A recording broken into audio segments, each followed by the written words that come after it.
Hello, I'm Jedigoddess, and I just saw your X-Men rant, and I just had to make a response and say I completely agree with you 100% of everything you said, and there's a couple things I wanted to add that I noticed myself. One of the first things I noticed is Beast, for instance. He was delayed into the third film.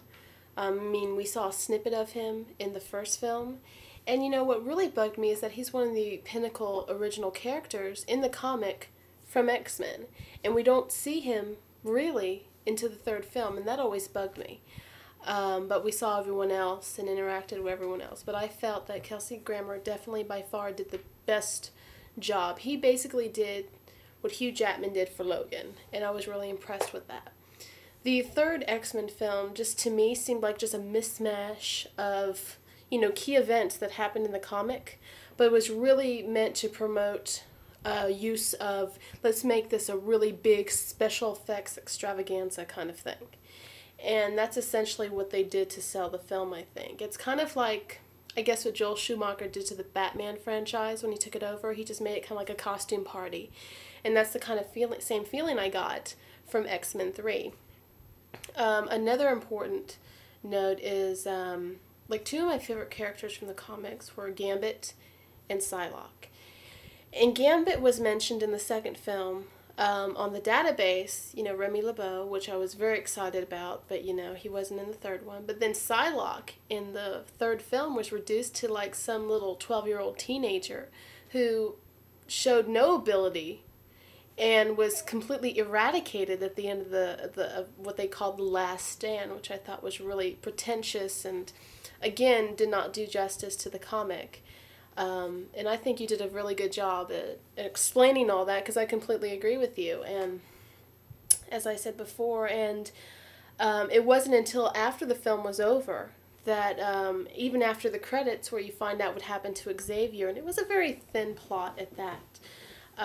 You had him in the hospital. In the very beginning of the film, and this is a spoiler, of course, the film's been out a while, so hopefully I'm not crushing anyone's dream of seeing this film and being ultimately surprised, but in the film there was the whole coma patient, and they're saying, you can go into his body using your mental power, your telepathy rather, and you can put yourself in the body of someone.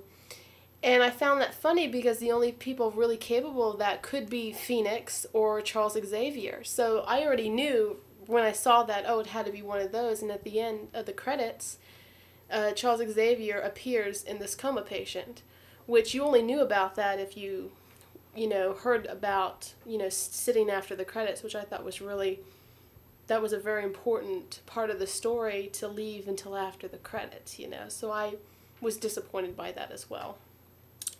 But another thing you mentioned too was Aeon Flux. And this is a side note from the X-Men. Aeon Flux, to me, I thought that was really good. I thought, well, for what it was, I thought it was entertaining. I do not compare it, though, to the Peter Chung, anime. I grew up on that, and I love Aeon Flux. What it did for anime, to me, is what Star Wars did for film. It just was revolutionary, and it took it to the next level.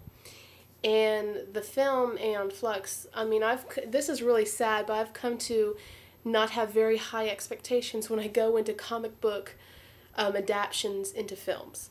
I just don't have any, because if you go in there, you are so going to be disappointed, because there's going to be something that they forgot, and it's just not going to be as good as the book. It never is. The only films I felt that were on par were Harry Potter and Lord of the Rings, which I thought those were the only two films that actually did justice to the actual theme and imagination and everything behind the creativity and artistry behind the actual books. And Aeon Flux, just as a film by itself, if you go to see it with the knowledge that it's set in the future and all the characters have the same names as the one in the comic book, then you're okay. You won't be disappointed. But don't go to it or don't watch it expecting to get this really wonderful film about adaptation of this extremely wonderful comic. You won't get that at all. So anyways, I just want to give you kudos for putting a cool video up and good insight, because I completely agree with you. Everything you said was great. I know it's a little delayed, my reply, but still, you know, I'm watching. So anyway, thanks, and again, I'll keep watching. Have a good one.